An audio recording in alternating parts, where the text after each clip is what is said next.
I was the lyricist. All of my songs, literally until I stopped writing music, have been about girls not wanting me. I had nothing else in my locker. Something you're familiar with, yeah. Yeah. I don't know anything about anything else. Stick to what you know. Yeah. Welcome to episode 3 of the Back in the Band podcast, a show where we remember a simpler time in our lives when music and being in a band back in the day meant you could actually dream of one day living the life of a rock and roll star. But here we are recording a podcast at 9 a.m. in the morning as our kids woke us up 3 hours ago. Like the last episode, we'll be asking today's guest about the hoodies they wore, the gigs that they saw, the songs that they learned, the money that they burned, the music they made, their dreams of getting laid, their first MP3s, the printed and ripped CDs, the strings that they snapped, and the bands that they clapped. So in a world where we no longer get to put our favourite song lyrics as our MSN display name anymore, let's get into it.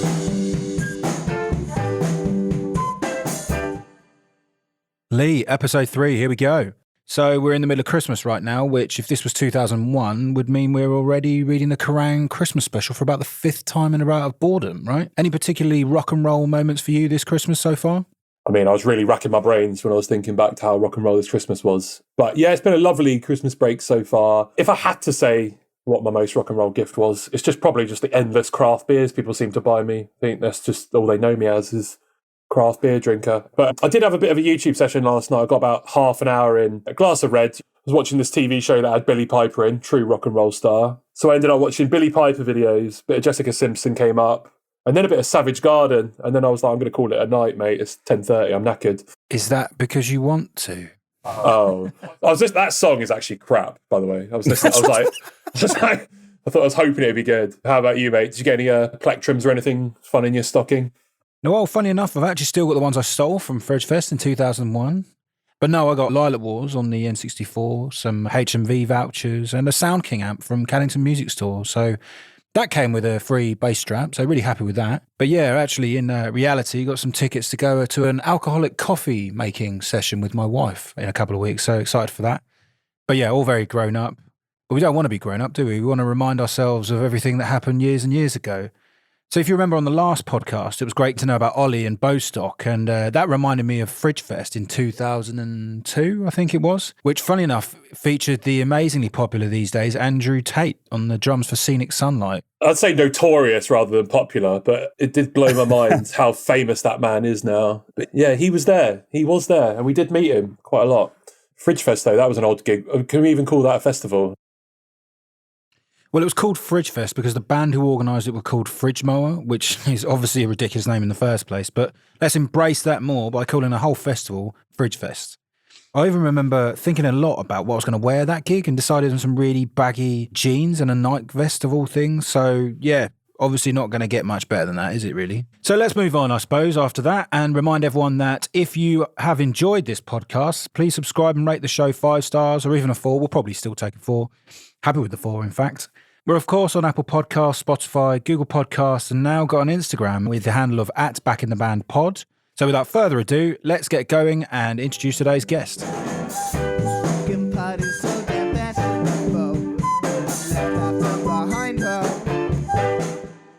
Today's guest is Mr. Kinsey. No, not the sex doctor.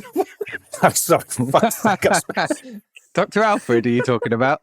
Yeah, of course Couldn't even get through that. You're going to struggle. Liam Neeson. Bro. Today's guest is Mr. Kinsey. No, not the hugely successful pioneer in the area of human sexuality research, Alfred Kinsey, but in fact, Aylesbury's moderately successful James Kinsey. So Kinsey and I got to know each other via his actual band, Count the Days, as he asked me to produce some stuff with them in the garage studio I had. We had a lot of fun in those studio days, giving out free demo CDs at gigs, and I even had the pleasure of being their +1 as a supporting McFly back in the day. But we do not want to know about that, as it was actually semi-respectable. We're here to learn more about the tragic high school bands that he was in. Kinsey, welcome to the pod. Thank you for having me. So right at the beginning of the show, we talk about the hoodies that they wore and the gigs that they saw. Do you remember your first rock and roll show? I do, vividly, because it changed my life, as you could probably appreciate. And I don't mean that to sound like really lame, but it did. The first rock and roll show I went to was Green Day at Wembley Arena in 2002. Part of the, I think it was like the International Super Hits Tour. And they opened up with Maria and was just blown away and hooked. You know, you're like on cloud nine for weeks after. Were you doing the classic, like you were actually in the seats but still rocking out, or did you get standing? In the seats, 2 seats down from my mate's dad, who was keeping an eye on us, who had driven us there. It was very middle class, but it was brilliant. Always, the first show's always seated, isn't it? Because your mum's kind of said, yeah, you can go, but... Yeah, you're like 12 and tiny. Yeah. And did that basically, you said that shaped your life, did that make you want to start learning to play, or did you start learning before that?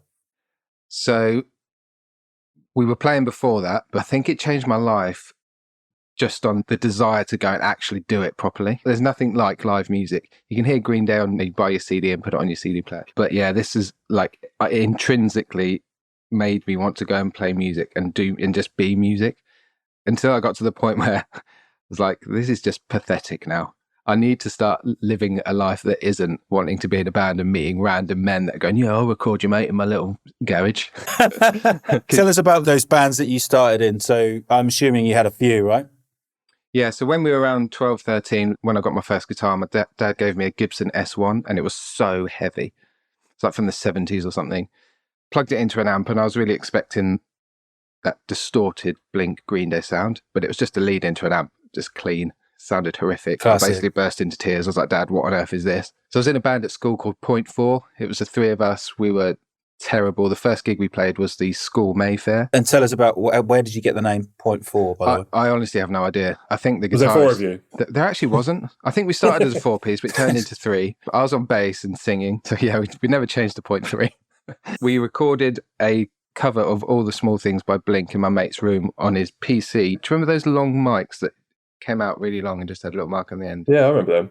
We just used that just on the desk. A little like USB mic type thing or something. Yeah, and just burnt that onto a CD. So God knows what that sounded like. Yeah. I've still got pictures of the cover knocking about though, which was photos in the garden, which my mate's mum took, which I've heard similar stories in previous podcasts of yours. Seems like we all did that. But yeah, never really... We couldn't play our instruments at all. There is an old camcorder footage of that Mayfair at our old school, and it's just horrendous. There's no drums, there's no guitar. I remember turning around and looking at my mate's dad. He's just laughing at us. So did you just play guitar in this band, or? I played bass guitar for some reason. I don't know why, because I never carried on playing bass. Never really enjoyed it. I think it was just necessity. Everyone wanted to play guitar back then. No one, I'm starting the bass. How exciting. So I just had to. Yeah. Someone had a bass guitar. I'm just happy to be asked. Thanks. Yeah. Nice to play and do something. Yeah. It's interesting what you're saying about people like laughing at you in the crowd. I remember that quite vividly, Stu. And I was definitely blocking it out. Like, I knew we were bad, but I was like, I don't care. I've got to survive up here. I don't want to die. I've got to get through the song. But there's definitely people laughing in the crowd. We were so bad. It's just awful back then. I remember going, we've got to do some like movements, turning round and hitting the bass neck against the mic stand, and the mic stand falling on the floor. So it makes that really awkward thud on the grass. And it's like, because it's all outside, so it sounds horrible anyway. Yeah, just horrific. So that was Point 4. Was there other bands you were in school? Yes, we moved up to our high school after that. So in year 9 is when you start meeting new people, like-minded people. Everyone else is starting to get into the music you like. No one really knows what genre they're into yet. It's like, yeah, Slipknot, Linkin Park, Cradle of Filth. It's all the same. It's all brilliant. So that means that you don't really know what sort of music you want to play. So we started a Green Day tribute band, obviously. We were called Sweet Children at school. And then I got to the point where I was like, I want to write some music. So the drummer of Sweet Children, he was actually a really good guitar player. He's one of those guys where he's just good at everything. He buys a skateboard and day one, he's like ollieing. So he was our guitar player, but he was basically a 50-year-old man. He was like, can we play Dire Straits? Like, what? Yeah, the year 9 girls aren't massive fans of Dire Straits. Yeah. So there's 3 of us and we're like, okay, we need a drummer. The bass player knows a drummer in this band that are like basically instrumental, doing really weird stuff. At the age of 15, 16, I'm like, what? Yeah, why are you not playing Linkin Park covers? 12-minute exactly. rhythm. Yeah, trying to be well grown up. So he said, I'll ask this drummer. I was like, yeah, but is he going to enjoy playing Stupid Kid by Alkaline Trio, for example? Turns out he was really into punk rock as well. So we get a 4-piece. I'm surrounded by 3 really good musicians, but with really strange, eclectic taste in music. And we called ourselves Counterfeit. And I think it was the drummer's mum came up with the name. And we all went, great. That'll do. It's always a mum's, isn't it? Counterfeit meant absolutely nothing. Where did Counterfeit rehearse? We rehearsed at the drummer's mum's house. The same one who came up with the name? Yeah. So she like the manager, she was like involved. Yeah, she loved it. The drummer's mum and dad lived in a proper big suburban house with a detached double garage. So we were like, this is the dream.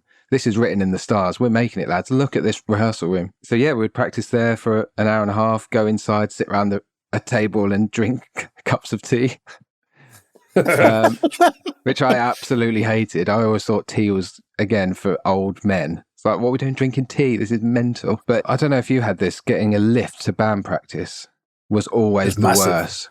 The worst. Like, my mum would never do it.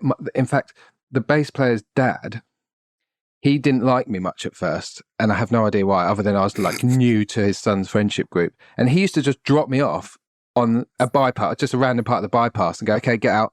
And I remember going, oh, but my house is like a 30-minute walk from here. He's like, just get out. Did you have your guitar and your amp with you? I was like, no, honestly, I remember going to Ed, do I have to get out? He's like, you need to get out.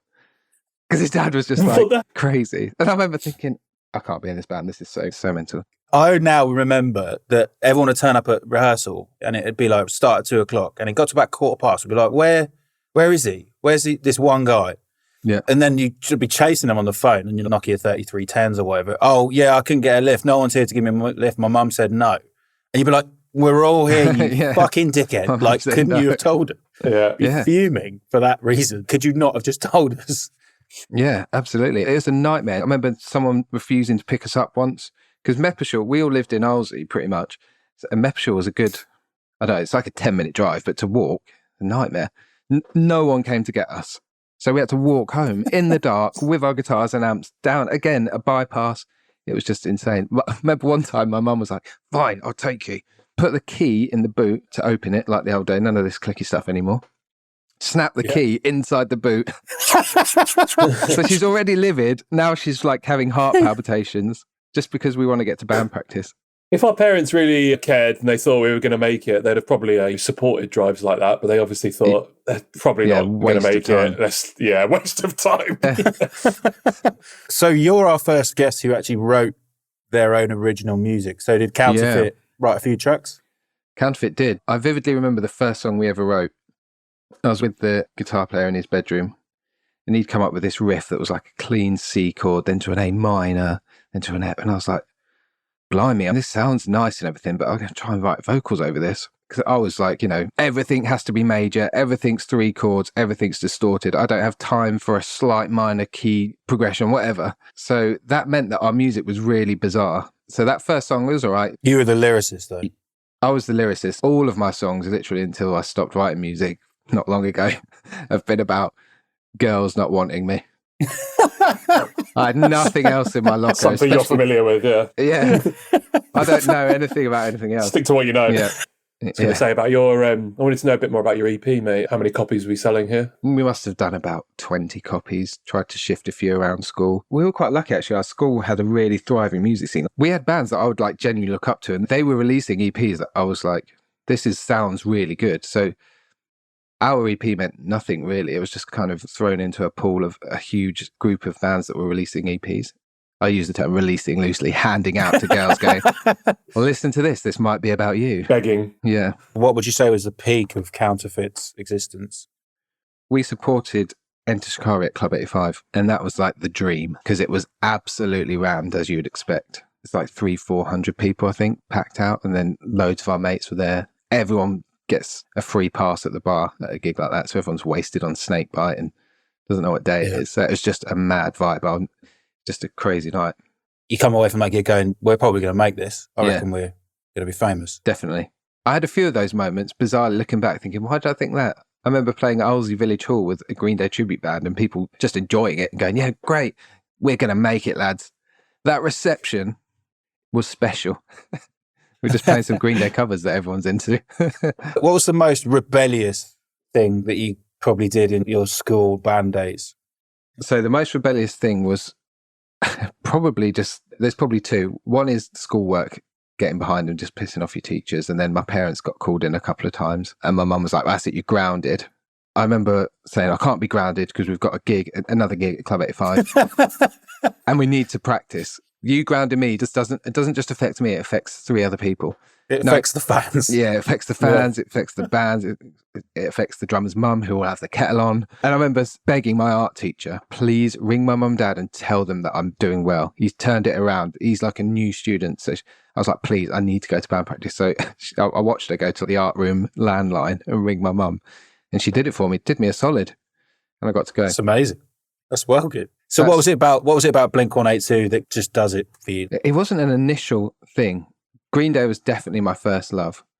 But then Blink released their self-titled, untitled album in 2003, and we just put it on in the music room because we were fans of Blink, like pre-Take Off Your Pants and Jacket, old school. Sounds like I'm showing off. We're just old. And that album just changed everything. And then I was like, man, this band is so cool. And then Tom's black hair is Gibson. I just wanted to be him completely. And then I dyed my hair black. That just resulted in all my school books and pencil cases getting thrown out the window by a lot cooler kids. Someone went to me, what have you done to your hair? So, I've just dyed it black. You look like a prick, mate. It's like, just keep it together. So why did you go for the Green Day covers? I think Green Day was easier to play. I think I could sing Green Day better than Blink. Obviously, we understand that Tom's voice is very unique. And True. As soon as I started getting a higher range in my voice, it just sounds horrendous. I was comfortable at Green Day. Everyone in the band seemed to, and everyone around us were like, yeah, Green Day are the better band. And people just enjoyed that vibe better. But I was definitely more of a Blink fan. And then, yeah, I've just loved them ever since. Still listen to all their stuff. People are like, you still listen to Dude Ranch and Buddha? Like, albums. Mate, I was listening to Dude Ranch the other day. It's so raw, but like, when you're in the mood, it's really cool. If Buddha album comes on in the car or Cheshire Cat, my wife would be like, this is so bad. Like, it's all out of tune. It sounds horrific. How did this band become as big as they did? Like, it's a great question. It's weird, isn't it? I watched a YouTube documentary about Blink the other day, just like a 40-minute the history of Blink, and it was exactly that, showing horrendous clips of Tom just squealing on stage. But no one cares because they're just there for a good time and the music's good, but he can't sing very well on stage. No. So being in a band, apart from dyeing your hair, do you think it actually helps your popularity in school or not make a difference really? You think it would? We weren't bullied. It was just this why the In-Betweeners was so popular. We were basically the In-Betweeners. We would get given the odd dead arm and everything, but people had this respect for, like, the band guys. Yeah, never got girls through it. But the thing is, I think with pop punk back then, the more heartache you felt or got rejected by a girl, the better it was, because it means you could go home and listen to a ballad for the Lost Romantics by New Found Glory or songs about girls not wanting you and just enjoying it so much more and just being like, actually, we're a group of mates and let's just do what we want to do. There's definitely an In-Betweeners theme going on with this, isn't there? Everyone sort of in a band was kind of in the middle. And it prevented you from being bullied. Like, it was like just enough. Draws the line there. Yeah. Falling into the geek crowd as such. It's a weird one because we played end of year assembly as well. And then that kind of won the hearts of everyone at that point. I think we did When I Come Around and Time of Your Life by Green Day. And then everyone was like, oh, that was actually really cool. The bullies start to think, oh, I wouldn't have had the courage to do that. All I do is punch you lot. So looking back then, mate, if your kids do follow in your footsteps and they were crap, would you have the heart to tell them they're crap, or would you be more supportive, or how would you deal with it, do you think? That's a good question. I don't think I'd have the heart to tell them they're crap, only because I wouldn't care if they made it or not, or how crap they were. I would just encourage them to keep doing it just because of the amount of fun it will bring them in their growing up years. If I wasn't into music, I wouldn't be doing this right now. It's such a small, stupid thing. Like, who cares? We're doing a podcast between Christmas and New Year, but it's actually really good fun. I've been looking forward to it. So yeah, I'll definitely encourage it. Even if they're terrible, I'll just keep going, just keep getting better. Just do what you want. Because it'll just be intrinsically in them to love it. There's no point in trying to suppress it and go, oh, go and do maths because you'll get good money. So you've got the rest of your life to go and earn money.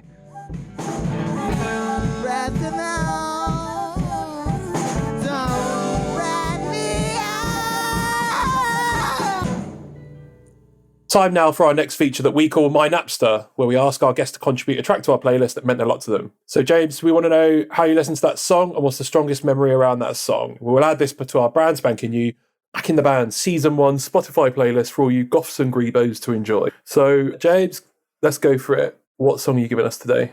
There are lots to choose from based on different bands that I've been in times of my life, but for the Counterfeit period, A Decade Under the Influence by Taking Back Sunday would be this one song that reminds me of that band, that time in my life. As we touched on, I was heavily into Green Day, Blink, New Found Glory. And then the drummer put on a Taking Back Sunday album at a house party, and that song came on.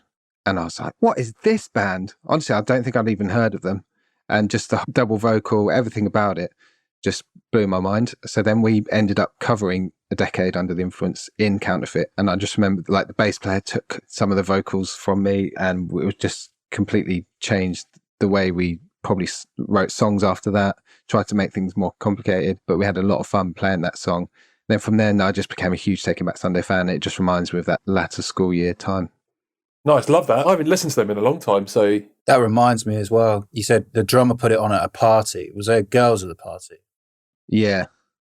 And did they like, what is this shit? Because I remember we just constantly, if we had with 14, 15, 16-year-old parties with our mates at the time in school and subjecting them to absolute crap. The sort of thing is like, why are these girls still at this party? Yeah. I think at most parties it was, Sean Paul and J-Lo and all that sort of stuff. Yeah. And then, you'd put on a Take It Back Sunday track with really like challenging melodies. Yeah, you'd be like, let me plug my iPod in. Yeah. Yeah, it wasn't good for the party vibes for sure. And it came off quite quickly.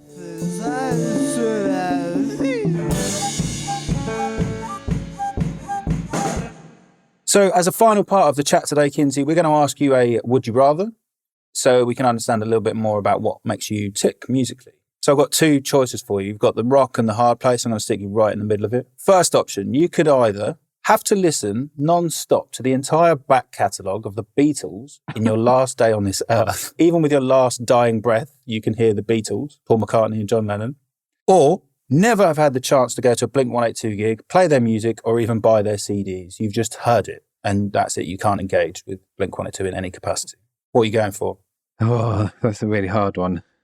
Because as you know, Stu, I hate the Beatles so much. And I get stick for that from pretty much everyone I meet.